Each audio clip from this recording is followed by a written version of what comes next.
When my husband asked for a divorce, he had one demand. 50-50. Straight down the middle. Every asset split exactly in half: cash, accounts, and the house. He said it like it was elegant. Like he'd already thought it through. He had not thought it through. Because what he didn't know, what I had never mentioned, was that I owned the plot of land right next door to our house. My inheritance. My name only.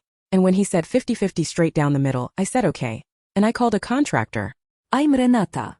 I was married for 9 years to a man named Greg, who, I found out 4 months ago via a notification on a shared tablet, had been cheating on me with someone from his office for the last 14 months. I didn't confront him that night. I called my attorney the next morning. Now here's the thing about the land. About a year before I found out about the affair, I'd noticed the empty lot right next to our house was for sale. Awkward shape, nobody wanted it. I bought it with my grandmother's inheritance. Separate account. My name only. I had vague plans for a garden. I never told Greg. It had never come up. When I confronted Greg with the evidence, he didn't apologize. He had numbers ready. He had a framework ready.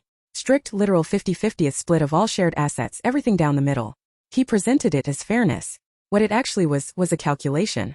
He'd done the math on the house's market value, divided it in half, and decided that was better than any settlement that accounted for why our marriage actually ended. He said specifically, the house gets sold, proceeds split 50-50, done. My attorney was on speaker. She went completely silent.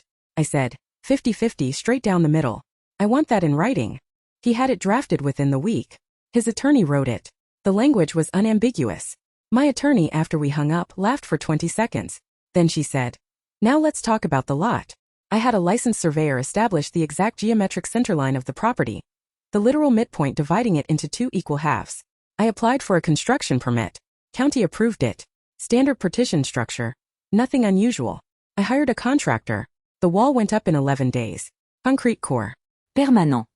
His half of the house, 3 rooms, a secondary bathroom, disconnected from the main plumbing trunk which runs through my side, no kitchen, and an exterior entry point that did not meet residential building code for a primary dwelling. Technically he had 50% of the house. Functionally he had an uninhabitable, completely unmarketable concrete box. His attorney called mine 4 days after the wall went up. The call lasted 40 minutes. His argument. This isn't what he meant. My attorney's response. The written agreement says 50-50 straight down the middle. That is what was built. Watch the full story on the channel, what the $14,000 wall returned, and what the final settlement looked like once Greg was holding an unsellable half house he couldn't live in.